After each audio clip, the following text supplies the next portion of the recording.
That's pretty good. Damon Fowler playing live in Studio V, Old Fools, Bar Stools, and Me. Yeah, that's a good tune. Yeah, man. You were lost in there for a little bit, weren't you? Yeah, every night. So what did Buddy Guy say when you won the award in his club? No, he won the award. Oh, in his he club. won the. I'm sorry, I misunderstood. No, we, Okay. we were nominated, but I knew that we weren't going to win. I got you. Because Buddy Guy was going to win that thing. Did you get the? Did he call you up on stage to play a solo with him? I did. I had a gig. Oh man. Did you get to hang with guys like Buddy Guy? You've hung Not out. that night. I didn't go to the ceremony. I wish I could have, but I just, Yeah. as a musician, it's hard to get time off. You know, you're always working. But I've met Buddy Guy a few times. He's always been really awesome. He's, and the thing that people don't talk about Buddy Guy, they're always talking about his guitar playing, but that dude is an incredible singer. Oh man. Yeah. That's my favorite part of his show. Well, let me throw that to you because I know you sort of started off. You were a guitar slinger, right? Mhm. And then the songwriting, the singing. When and how did that come into the?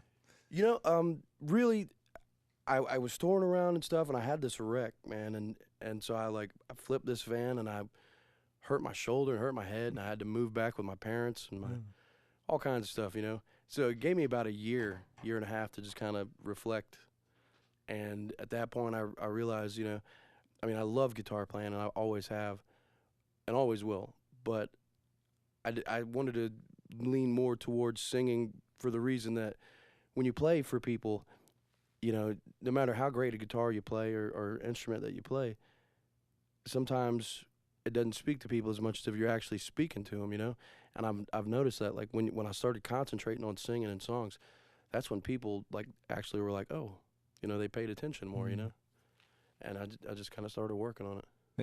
But you can sing too. I mean, did you know you had the voice that you could do it? You don't know until you try. Right. And the first few tries were not pretty, So it takes a long time of working on it, Well, there's so many blues guys out there. They play guitar and they can't afford to hire singers, so they can croak out some little melody. And Right.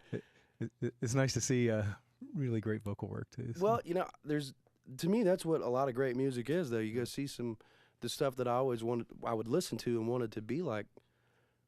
A lot of it had great singers. Can you give me who? Name three like people. Otis Redding. Yeah. Or any of that, man. Buddy Guy's great singer, Yeah, man. yeah. B.B. King, Sure. unbelievable singer, man. Yes. That dude, amazing. Yeah. That's what makes some of even the guitar heroes of the blues. I guess you just said it, but they're great singers. All those guys you mentioned. Howlin' Wolf, man, he was Sure. a great singer. And he was just like B.B. King or a lot of, like, to me, the great blues players. With BB, with his guitar playing, he can play like two notes in any song. He can be on like a brand new pop song on the radio, and he plays the two notes, and you're like, man, what's BB King doing on this record? Yeah, that's to me, And no one can sound like him. They try. Yeah, right? no, man, that's it. Yeah. Well, you are a blues artist. That's your label, I guess. But man, you're playing a whole lot of different kinds of music. Well, to me, like the umbrella of the blues is pretty broad now. What people consider blues. And I don't necessarily consider us like a blues band. I consider us just, we pay a lot of respect to blues, right. And I'll always love blues, and that's, but the truth is I like all kinds of music, and I just like roots music. A lot of country, a lot of soul in there right off the bat. You can hear. If blues has been beaten pretty hard over the years. If you become really a strict interpreter of it, it kind of goes onto a shelf, right? I mean, this is a really long conversation. Right, I'm making some people mad. Yeah, I love blues music, and to me, I have a broad enough love for it that I accept all music. There's just good and bad out there, But when you get into the traditional style stuff, for whatever reason, sometimes it doesn't translate to the next generation. Sometimes people think the blues is Leonard Skinner. Sometimes they think it's Skip James. Right. Who's your audience? You're talking about translating to the new generation. Who comes to your shows? Hopefully a lot of WNCW listeners. Hint.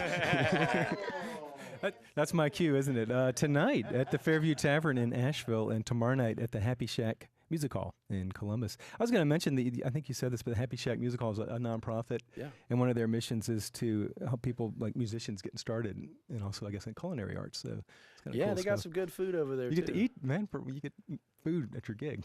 Man, we like it. Yeah, it's funny. That's how you get paid sometimes, right?